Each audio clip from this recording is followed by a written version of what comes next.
This is CBC Here and Now. Are the winner of the bid. We now own St. Bonaventure's College. Cheers and relief. A local group wins the bid to buy St. Bon's School and the Basilica, but the victory is bittersweet. And we're about 2 hours away from another charter plane of Ukrainian refugees arriving in the province. We start with a big development today in the effort to compensate Mount Cashel abuse victims. The Basilica Cathedral complex in the heart of St. John's has been sold, and the new owners have a deep connection to these historic buildings. Terry Roberts reports. Good morning, everyone. I'm here. The school president waited many weeks to make this announcement. I'm so excited to let you know that we are the winning bidder on our buildings. We now own our own school building. St. Bonaventure's College is ours.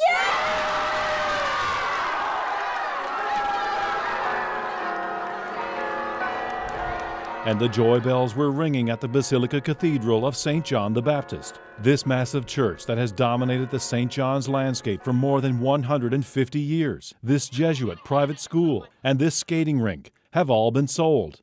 It's unbelievably good news. A joint committee consisting of the Basilica Heritage Foundation, St. Bonaventure's College, Inc., and St. Bon's Forum Corporation have submitted the winning bid for the block of buildings and the 9 acres on which they're located. The feeling that we have now is really one of relief and euphoria and, frankly, excitement for the future. The Archdiocese of St. John's is selling off its vast holdings of properties under a court-monitored insolvency process. It's in response to a Supreme Court of Canada ruling last year that left the Archdiocese liable for abuse at the Mount Cashel Orphanage in St. John's between the 1940s and 60s. The total amount of claims is not yet determined, but early estimates say it could surpass $50 million for dozens of survivors. The deadline for bids for some 24 churches and other properties in the St. John's area closed on June 2nd. The Joint Committee wanted to get these buildings to save them, but there was interest from condo developers in Toronto. The process over the last few months was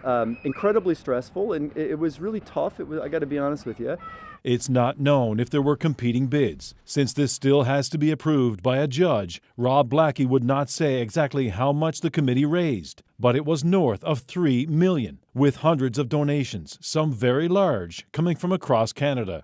We're incredibly grateful and humbled by the support. Meanwhile, the 300 students and 50-plus staff at St. Bon's were breathing a little easier today. Hello, my name is Chloe Flesk, and I'm really happy that we have ownership of St. Bon's now, and I get to stay here to grade 12. So now we get to have ownership, and yeah, it's just happy. Now we have this certain future. You know, we're going to be paving our new path, see what comes, but we're really excited.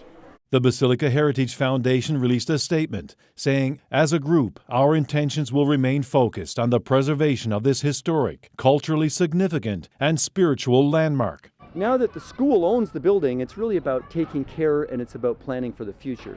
While they were celebrating at St. Bon's and at the Basilica today, this is yet another reminder of a dark chapter in the history of the Roman Catholic Church in this province. I was talking to some of the lawyers today who represent the abuse survivors, and they say they're encouraged by this first sale. It's a start, they say, when it comes to compensating the survivors. Terry Roberts, CBC News, St. John's.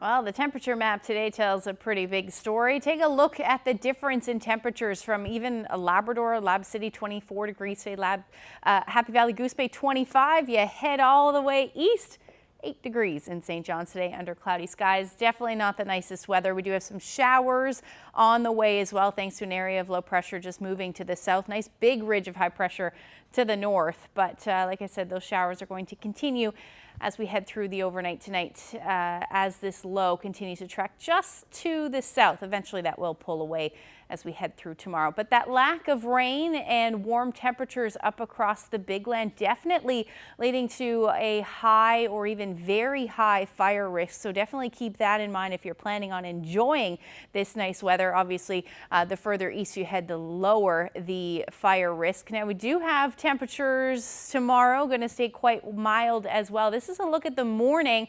Lots of sunshine, some clouds though for the east. I'll tell you how long that'll stick around coming up.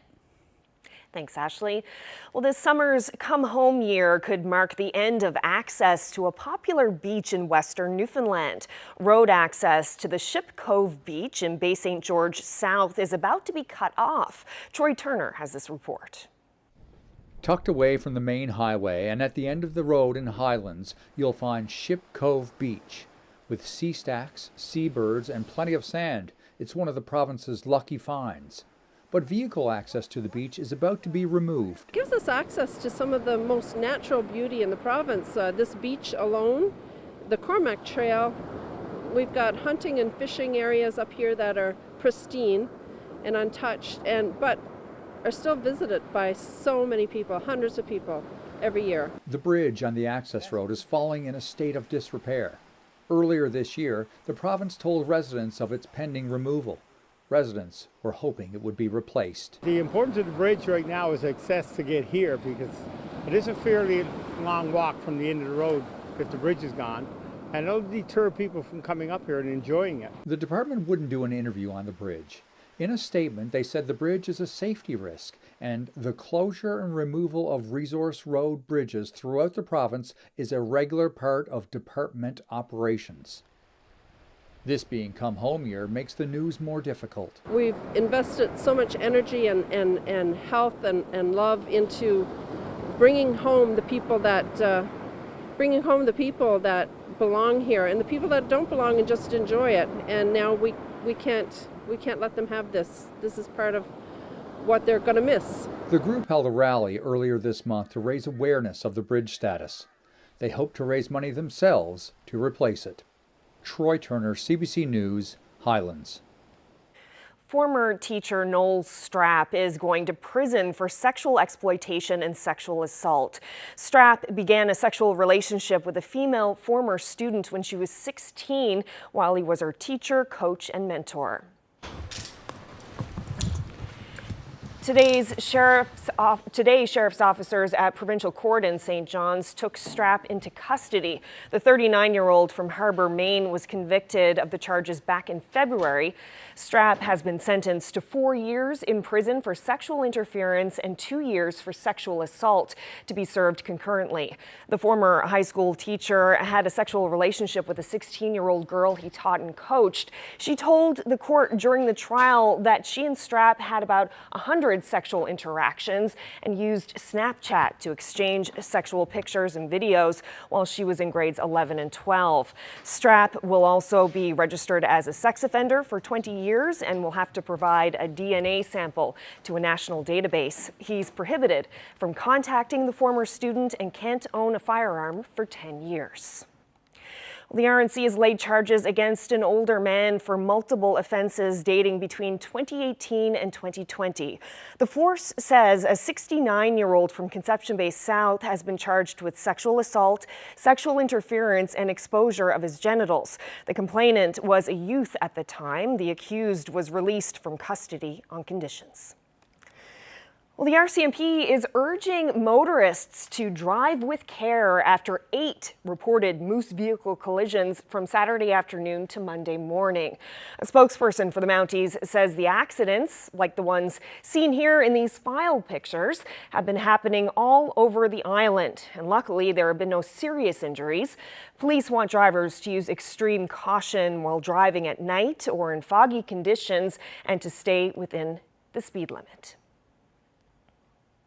Well, the Liquor Corporation says people have been stealing a lot of alcohol lately, up to $500,000 this year. The NLC says that loss is 20 times more than it was just a few years ago, and it says some of the thefts are organized. So it's going to crack down on it. Customers should be prepared to see extra security and law enforcement at the stores. The Liquor Corporation says anyone who sees theft should not intervene, but should tell the authorities.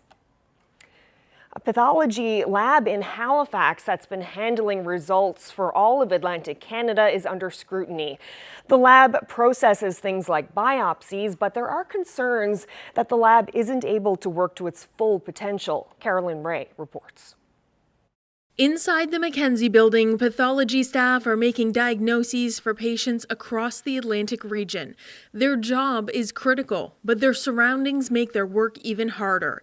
The head of the department says the ventilation system is so bad in one area, workers have to wear safety suits just to be there. Dr. Laurette Geldenhuis has been advocating for change. They have to wear this big thing all day in order to not be exposed to the fumes. So that is one area that we've been struggling with for years. Geldenhuis says they have a slew of aging systems that are slowing them down. Their computers have Windows 7 operating systems that constantly crash. So instead of dictating their findings, some pathologists are manually writing out their reports. And there certainly is burnout amongst our pathologists. There have been several floods in the building. In one case, water nearly hit expensive equipment used to diagnose cancer. Patient records have had to be rescued. Dr. Geldenhuis says one pathologist works in a room with a leaking pipe that drips into a bucket. Tomorrow, another flood like that can happen, and that can have a very significantly negative impact on patient care. So it is just really a disaster waiting to be happen. Geldenhuis's concerns are mirrored in a review of the department that was released in March. It says there are significant structural concerns about the Mackenzie building, further specifying that there's the potential for serious disruption of the service. The pathology department was hopeful it would move as part of the new QE2 hospital expansion, but Dr. Geldenhuis says they were shocked to learn they'll be staying put. That means pathologists will have to drive back and forth to the new site in order to consult with surgeons. Add all of this up, and Geldenhuis says their tight-knit team is putting in extra hours just to make sure samples are processed within benchmarks. But that leaves them no time to learn new testing techniques that would help them determine if patients can take newly developed drugs. Instead, those samples are being sent away. And I'm concerned once we start losing pathologists, once people resign, it will have a negative spiraling effect. CBC asked Nova Scotia Health to speak about the department's concerns. It declined our requests for interviews. It says it's working with the province to improve the conditions of the Mackenzie building. Nova Scotia Health says help is on the way for one of the problems. The computers should be upgraded by the end of the year. Carolyn Ray, CBC News, Halifax.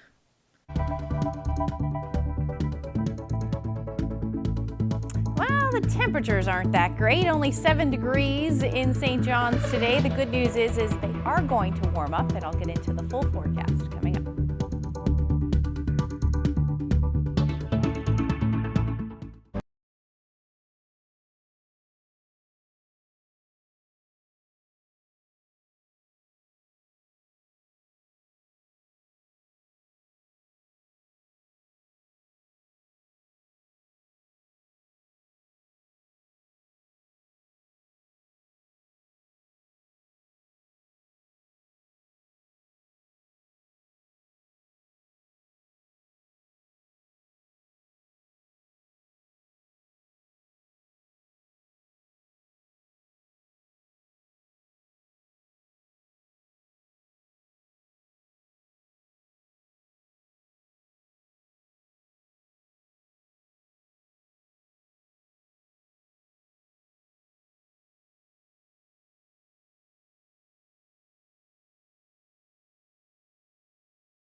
June marks the beginning of Atlantic hurricane season, and predictions are another above average year. You'll recall last year brought us Hurricane Larry. So tonight we're talking tips on how to best prepare for the season.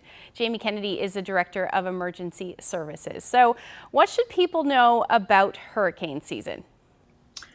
Well, hurricanes, like most emergency situations, there are three basic things really that people need to do in preparation. So we always ask that people, know the risks, make a plan, and have an emergency kit available to them in the event of an emergency. And what kind of things would you recommend in the emergency kit? Well, there are some basic things, obviously. First of all, we need to make sure that they have enough essential supplies to last at least 72 hours. Some of the simple things are like water, of course. We kind of recommend 2 liters per day per person for ample water supply, and don't forget about a little extra water for your pets as well.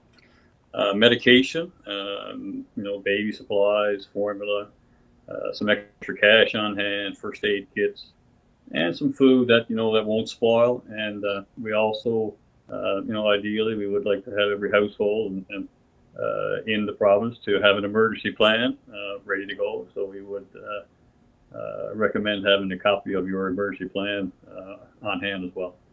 Visit our website, our Be Prepared website, to find all the things that we can do to educate ourselves and be prepared. Climate research has shown that climate change doesn't necessarily mean more storms, but stronger storms. So what are some of the things that we can do to prepare now before any storm hits? Yeah, so it's important for people in the province to be responsible for their own safety. So we need to know the risks associated with these storms that are coming through. We know that if we're going to be hit with a hurricane, then we'll have high winds, which will obviously create some risks around power outages, trees blowing down on homes, so on and so forth. We'll know that there are significant rainfall that is going to be associated with these storms as well. So it's all about being prepared. So we would ask that people trim trees and branches around their homes, secure loose items around their homes, and also as a part of their preparedness, maybe have generators on hand with ample fuel in case of power outages and so on. And also, in terms of, any potential flooding, localized flooding that happens, we need to be prepared to evacuate, to higher ground or to a specific meeting place and stuff like that. The other thing that we we'd like to encourage municipalities and local service districts as well to ensure that they review their emergency management plans, ensure infrastructure like roads and ditches and storm drains are clear of debris, and also ensure that there are plans in place to ensure the continuation of services during an emergency. Okay, perfect. Hurricane season spans from June to November, and only time will tell how 2022 goes. Thanks for chatting with me. Jamie Kennedy is the Director of Emergency Services. Thanks for having me. Interesting. Some really good advice in there for sure. And we're just, at the top of hurricane season now. Is there anything that you're keeping an eye on right now? Any potential hurricanes? Nothing really. Nothing that's going to head our way for sure. There's a couple of disturbances, but for the most part, we're good. We're dealing with some cool temperatures though today. Yeah. And it's still kind of early for hurricanes, right? Yes, we usually get them later, usually like around September, October normally, and that's the reason for that is because the ingredients, one of the main ingredients to hurricanes is warm water. It needs to be really warm water. So we don't typically start to see that warmer water until later in the summer. So that's when things start to really amp up here. All right, but still good to be prepared now, just in case. Absolutely. It's always good to be prepared. Yeah, for sure. So yeah, cool temperatures you were saying. How long will that be sticking around? Well, we have at least one more day, it looks looks like for the eastern areas of the island. But let's take a look at where the rest of the province sat today, because you were loving the weather, I'm sure. 18 degrees in Gander today, 24 in Deer Lake, Stephenville 25 degrees. That's the warmest on the island. And then temperatures up across the Big Land tied with Happy Valley Goose Bay at 25 degrees today. So definitely lots of warmth out there. The reason why we're seeing these cooler temperatures in the east is the winds. And take a look at where he sat. So even up across Labrador, coastal areas, it's a different story today for you. Still beautiful, but 12 degrees cooler in Cartwright this afternoon than what you were sitting yesterday at this time. So there's your current temperatures, 9 degrees in Cartwright. Still a beautiful evening though for the rest of Central and Lab West through the night tonight. And then temperatures down to about 13 degrees in St. Anthony and 6 right now in St. John's. So you're going to have to hang on to these cooler temperatures a little bit longer. But the reason is an area of low pressure just heading to the south there. You can see the big picture, nice big ridge of high pressure to the north. And as we see that counterclockwise rotation, that means that the winds are onshore. So we do have a few showers for essentially the eastern half of the island right now, and that shower activity will continue as we head through the night tonight. You can see that perfectly on the future tracker. So it will eventually, as we get past midnight, even towards the early morning hours, that low will start to pull away, and that's going to take the showers with it. Unfortunately, not the cloud cover, at least not into the morning hours. Up across the Big Land is quiet tonight, and you may see a few showers along the northeast coast, but other than that, not a whole lot going on tonight. Temperatures are going to stay cool again, around 5 degrees for St. John's. Those winds out of the northeast around 20 kilometers per hour. Not too much in the way of different temperatures either through Central. West coast, you're looking at about 9 degrees overnight tonight. Your winds are going to ease as well. And then Port aux Basques hover around 11 degrees tonight. So you're going to still stay in those double digits up across the Big Land though. Warmest will be in the west, still dipping though to about 8 degrees.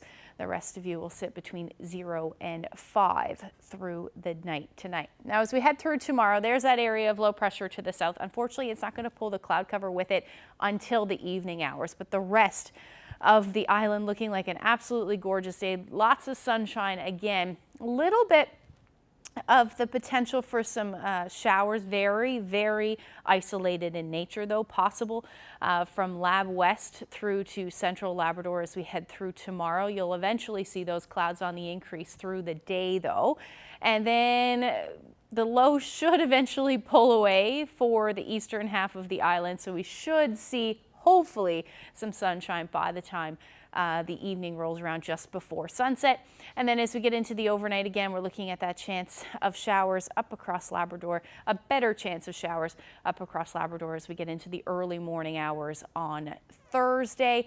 And then that shower activity will head towards the southeastern portion of Labrador and eventually the west coast of the island as well through Thursday. So that's what you're looking at as far as the outlook goes. Now for tomorrow's temperatures, I have us a little bit warmer in St. John's, about 11 degrees tomorrow. Those temperatures will be warmer as you head towards Clarenville. 19 degrees, Marystown, you're looking at 18 tomorrow, and then similar forecast for central areas of the island. Gander at 19 tomorrow. Twillingate, though, going to keep you a little bit cool again, still in that onshore flow, so temperatures will stay in the single digits.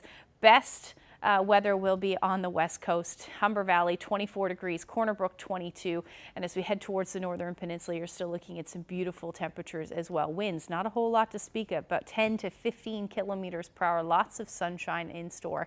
Mary's Harbor, you should sit around 17 degrees tomorrow. The warmest, again, will be through central and western portions of Labrador tomorrow. You're talking 25, 26 degrees as we get into Thursday, though. You could even crack the 30-degree mark, so we're definitely going to keep an eye on that one. Nain, you're looking at 10 degrees tomorrow. Again, winds, not a whole lot to talk about, but things are going to be a bit unsettled. We're talking about 30-degree temperatures possibly, and then snow on the weekend. I'll have that forecast coming up.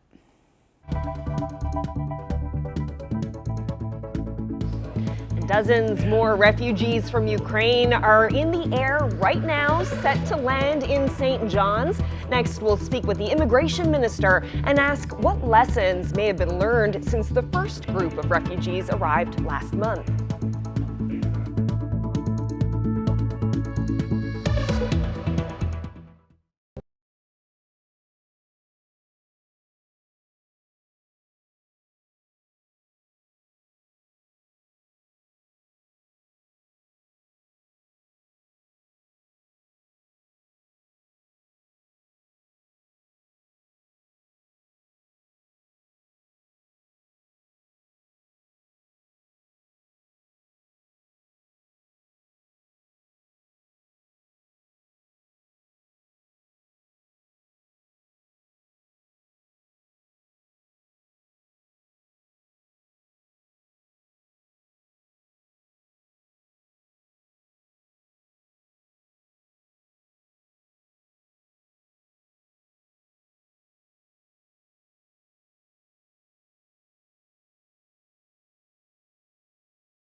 The Royal Newfoundland Constabulary has fired a shot across the bow of organizers of illegal lotteries in Labrador West. It posted a warning on social media saying it's monitoring activity in the region. We spoke with RNC Constable James Cadigan about why unlicensed lotteries are on the RNC radar. There seems to be a bit of a trend happening in particular in Labrador West of people organizing these illegal lotteries. Can you talk about the kind of activity that the RNC has observed there? Yeah, so I mean, this all came about as a result of complaints to our police service related to games of chance and lotteries being run mostly on social media. And this is not just small claim type lotteries. We're talking over $50,000 worth of cash and money being transferred about. One such lottery would relate to, say, a cabin that was put together and put up as a lottery. $100 tickets, 550 tickets. With no controls in place, just the person holding the lottery saying they're going to select a winner. We've informed the community that there is a process to run a lottery, and it involves an application to Service NL for a lottery license, and it must be done through an organization. And there's several different paths you can take, whether it be a non-profit or a charity or recreational, and so on. I mean, you can find all that information on Service NL's site related to running a lottery. So in the Labrador region, we did receive information that these lotteries were being run with large sums of money on social media. So we followed up. Of course, it is a criminal code offense to run a game of chance without a license. So, we had to inform the community and educate as to the proper path to carry out such a process.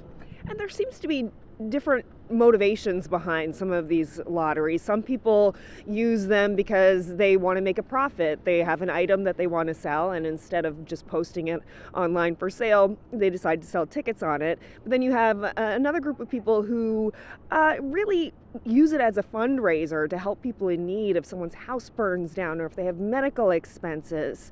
What are your thoughts on those kind of two tiers of motivations there? I mean, there's always going to be several aspects to a situation like this. There's checks and balances in place with these licenses to ensure that those carrying out the lotteries are protected, as well as those engaging are protected, and there's no civil liabilities at play. And that's what it comes down to. And also that it's not a criminal offense to go about and exchange funds in such a manner on social media to make a profit. There's a process in place to protect those engaging and those holding lotteries.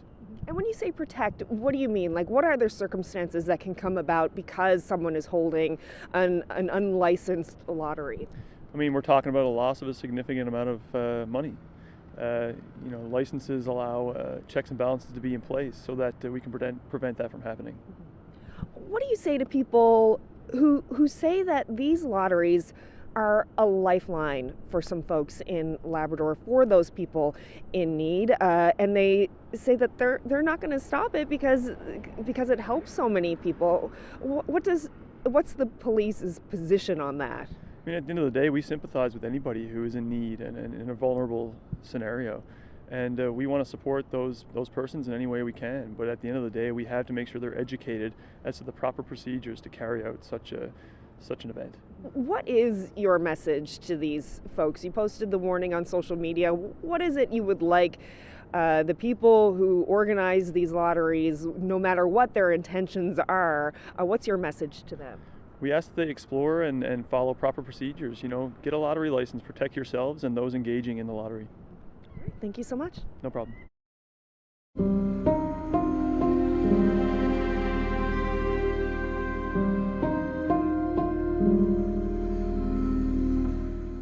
In a little more than an hour, the second provincial government-sponsored flight carrying people fleeing Ukraine is expected to touch down at St. John's International Airport.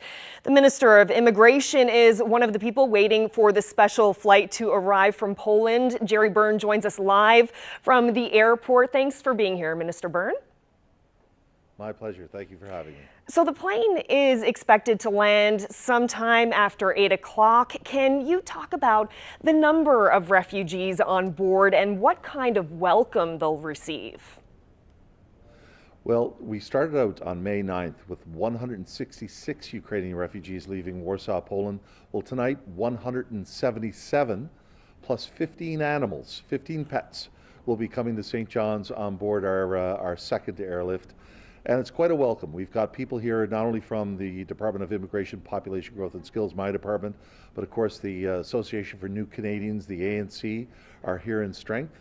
And we've got other volunteers here. So it's an appropriate welcome that fitting for a group of people who are going to travel a very long way, taking a very, very serious turn in their own lives, but we want to make sure that they're welcomed and they feel safe. Yeah, no doubt they will be exhausted when they arrive. What happens after they land? Like, where do they go?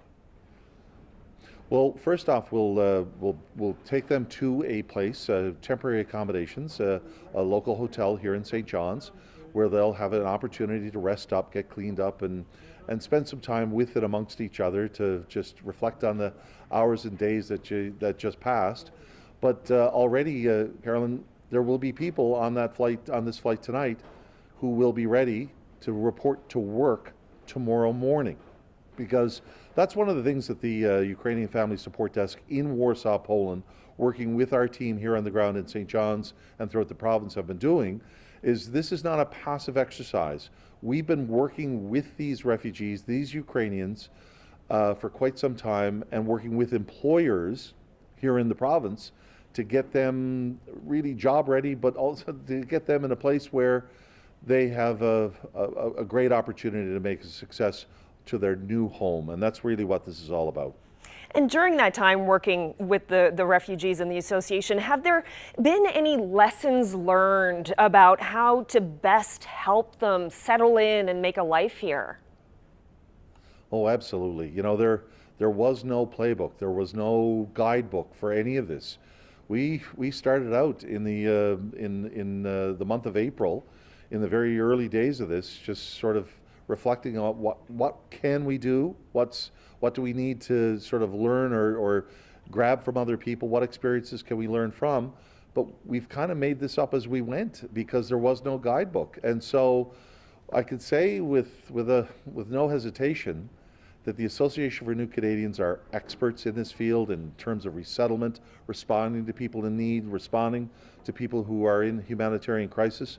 But the difference here, though, Carolyn, is that unlike other refugee movements, the government of Canada really did not have a hands-on role in any of this. With the Afghans, with the Syrians, there was much more of a presence in terms of the government of Canada supplying supports for housing, for employment, for language education and other things. That's not the case with the Ukrainian situation. We had to support, we had to step up and do a lot of that work. So yeah, we've learned some lessons, but I tell you, what I can also say to you is that you wouldn't believe the number of provincial immigration ministers and ministers of employment who've been reaching out to me looking for advice and guidance as to how they can do it. And it's kind of satisfying in one respect that we could share that not only with Ukrainians, but with the entire country. You know, there are so many benefits for this province to welcome newcomers, especially in terms of growing the population here. We've done many, many stories about that, but there's also a cost associated with this. Can you talk about how much government is spending to bring the refugees here? I sure can. You know, it's about $350,000 per plane that we bring over.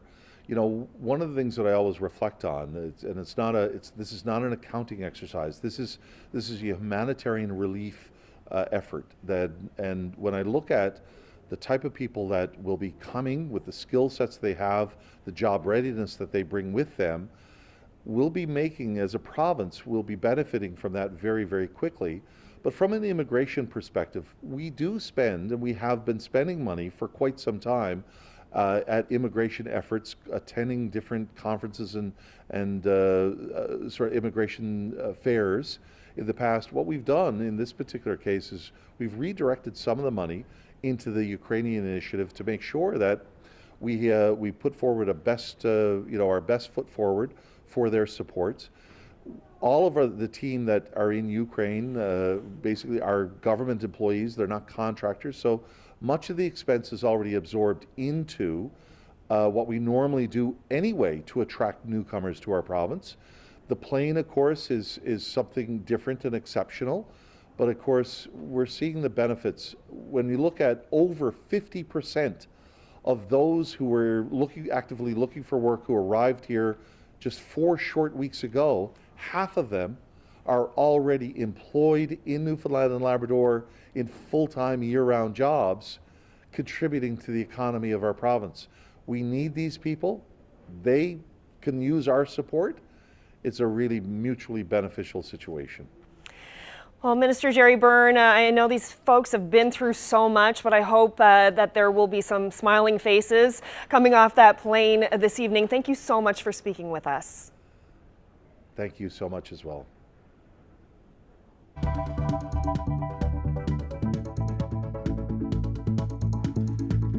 Well, coming up tomorrow on CBC Radio's Labrador Morning, Whalers Quest Ocean Adventures is starting its first tourism season after the pandemic halted its plans 2 years ago. Find out about the journey to get the business off the ground. And on Newfoundland Morning, the Atlantic Healthy Oceans Initiative is cleaning garbage from the shores in Gros Morne.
Well, as gas prices continue to skyrocket, more and more people are turning to e-bikes. In Halifax, there's a program that's helping people hit the road. Colleen Jones has more. One thing about riding in Halifax, try as you might to avoid the hills. This town's got a lot of hills. Woo! I'm off to Ecology Action Centre. They're running a 5-week trial program to allow people to test out electric bikes. Ashley Bors heads up the program. My first question is about those Halifax hills. So much easier. That bridge crossing, so much easier. It's called the Easy Ride e-Bike Initiative. For $200, you get this cruiser bike to trial to see if it fits into your lifestyle. Our main intention with the program was to move people out of single-occupant vehicles when they're commuting to work and for other trips that are, less than 5 kilometers, 10 kilometers. Places that are easily reachable by bike with a little extra power, and leave more space for people that really do need to drive. Jenna McGilvery signed up for the program. The early verdict for her, she's a convert. I generally use it to commute to and from work. I've only had it for a week, and I've done it every day, which I'm happy to say. And I've also done a couple errands with it. She wanted to try the e-bike for both environmental reasons and a little exercise. I like the appeal of no fossil fuels, except for maybe making the bike, and being active while riding. I can do these small errands and get a bit of a workout at the same time. With the electric bike, it's just an assist, so I can do as little or as much work as I want to. Meanwhile, back on the Halifax streets with Ashley, we are breezing along. Gas prices, unfortunately, for world problems, but gas prices are helping the cycling industry. So some people just want to, remove that stress of finding a parking spot. Oh, it's been booming. That's Jenna Molnar. She owns Halifax Cycle. The e-bike trend just keeps growing. Now, e-bikes are pricey. A decent one starts a little over $3,000. They can keep climbing to over $10,000. I mean, the province has a $500 rebate out right now. I think the rising gas prices is also part of the enticement. 250-watt motor. It's got a nice little battery tucked in here. And all of that makes going up hills easy. There is no more huffing or puffing. On every hill we do, it feels like a flat road. We're still going uphill. When we're done, I am back on my traditional bike and once again begging my legs to get me up those hills. Let's go. Ooh, that pedal assist. Once you try it, it's hard to go back. Colleen Jones, CBC News, Halifax.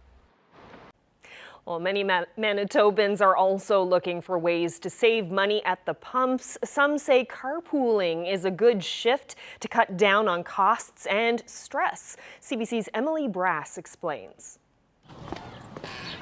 Malloy and Konica get up bright and early and head to work from Winnipeg's South End. The couple used to travel separately, but that changed after gas prices topped $2 a liter. The first stop is just blocks away to pick up Malloy's brother. We are on the same way to our office, so we thought maybe we can use only one vehicle. It took coordination. They got their bosses to sign off on staggering their start times. The plan is paying off. Between gas and parking, Pernoy expects to save hundreds a month. Because we are driving both SUVs, and it's like, huge gas consumption. Meanwhile, Konica's saving bus fare and the stress of being late for work. Malloy thought about carpooling with co-workers, but says that could get complicated. Carpooling is both very simple and easy, but also really difficult in the sense that you have to have somebody who lives relatively close to you. Mel Marginet heads Go Manitoba. The website connects people with green alternatives to driving, like finding a buddy to carpool. It's a bit like online dating. You need to ask questions to see if you're a match. Are you not a morning person? Perhaps, the car time is quiet time. Will we have windows open or closed? Will we listen to the radio? She recommends starting slow, trying it out just 1 or 2 days a week, and says as gas prices spike, so is the number of people signing up to carpool. The Doss family wishes more people would follow their lead. He says sharing the driving also means less time and less stress behind the wheel. Emily Brass, CBC News, Winnipeg. Well, the federal government announced it's suspending vaccine mandates for domestic and outbound international travelers starting Monday, and also for public servants and federally regulated transport workers. I'm pleased to announce that on June 20th, our government will suspend the requirement to be vaccinated in order to board a plane or train in Canada. But masks on trains and planes will still be required. Travelers coming into Canada will still have to be vaccinated and complete ArriveCan. Ottawa says the vaccine mandate isn't being permanently lifted and could be reinstated if there's a resurgence of COVID. And it says the decision was based on science and not aimed at easing travel delays at Canadian airports. Well, Russia has issued an ultimatum to Ukrainian forces defending a key eastern city: surrender by morning, local time. The city, Severodonetsk, is now effectively isolated, raising fears of another siege like the one inflicted in Mariupol. Satellite images show a key cause for the concern. The regional governor says Russian forces have destroyed the third and final bridge accessing the area, severing the main evacuation and aid routes. In the town across the river, people are scrambling to get out while they still can. Many of them are seniors.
Well, time for a look at the long-range forecast and some pretty incredible temperatures up through Labrador coming tomorrow. What about down the line later on in the week? Yeah, even more so as we head through Thursday. Take a look at the temperatures expected.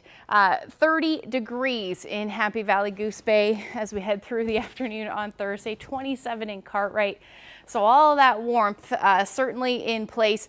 Even across the island, we're looking at those temperatures fairly warm as well. So 25 degrees in Corner Brook, 26 in Gander, and we're finally going to see some of that nicer weather return as well for St. John's. We should hover around 19 degrees through the day on Thursday. Now taking a look at the Thursday evening into Friday, we're looking at the unsettled conditions moving in as we get into Friday morning.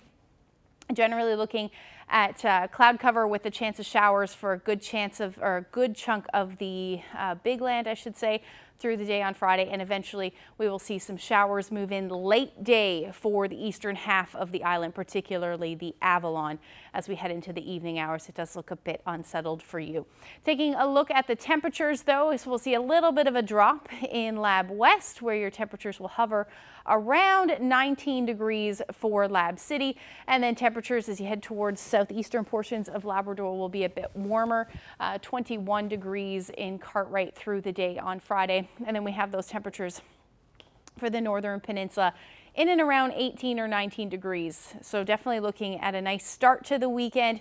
Again, a little bit more unsettled. Still in that easterly flow, unfortunately, though, or at least it should return on Friday for the Avalon. So we're looking at about 13 degrees in St. John. So a bit warmer than it has been for most of the week, but you're certainly still looking at those unsettled conditions. Now, as we take a look at the future tracker as we head into Saturday, so like I said, we're talking about those 30-degree temperatures, but then Saturday morning, even into the afternoon, some of the models showing the potential for some snow. Likely not going to accumulate too much considering the temperatures have been so warm, but you're certainly still looking at that chance. We may even see it in and around Happy Valley Goose Bay towards the northern coast as well as we get through Sunday and maybe even into Monday. By the time we get into Tuesday, that risk will end. So looking at the long range forecast, we generally have those temperatures finally getting back to the 20-degree mark by the time we get into Saturday, with the chance of some showers, particularly in the morning, and then again into the evening hours on Saturday, around 20 degrees. And again, the overnight lows will be up and around the 11 to 13 degree range through the day, rather through the overnights. And then Sunday, it does look at this point like rainy. I know yesterday I showed you lots of sunshine on the weekend, but it's looking like that's changed. So about 18 degrees for your Sunday. Now, as we head into central Newfoundland, we're looking at a temperature around the 20s for the weekend. Again, unsettled through Saturday, Sunday, looking at some unsettled conditions as well. Generally around 20 degrees, and then for western Newfoundland, an unsettled forecast for you as well through the weekend. So 19 to 22 degrees, but just enjoy the weather while you have it right now with all that sunshine and temperatures in the 20s for the rest of the week. Now for eastern Labrador, like I said, your temperatures are going to dip through the weekend. That's where we're looking at that potential for some flurries. By the time we get into Saturday, about 11 degrees is your daytime high, but by Sunday, we're down into the single digits, so around 6 degrees. Then for western Labrador, 19 degrees for Friday. And then as we head into Saturday, that's where your chance of better chance of flurries will move in. And that's because overnight lows will dip again, look, 0 or plus 1.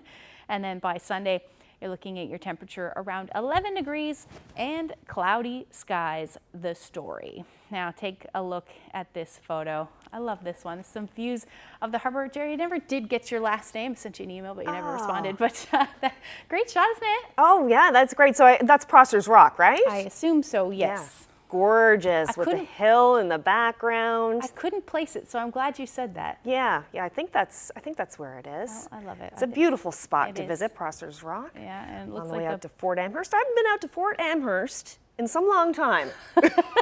It's a great hike out there, that's for sure. Yeah. But yeah, if you are out and about and you have some great shots of this beautiful province that you would like to share with us, send them to my Facebook page, facebook.com/AshleyCBC, or on Twitter, or to email us at nophotos@cbc.ca. I still can't get over that forecast in Labrador to go from like 30-degree temperatures or high 20s to like having to pull out your parka again. Yeah, it's going to be quite chilly. But the good news is whatever does fall, definitely not going to stick around for very long. And hopefully it heads a little bit further north and doesn't happen. Yeah. So there's always that. You'll be keeping an eye on it for sure. 100%. All right, that's it for us tonight. Thank you so much for joining us, everyone. Have a lovely evening. Good night.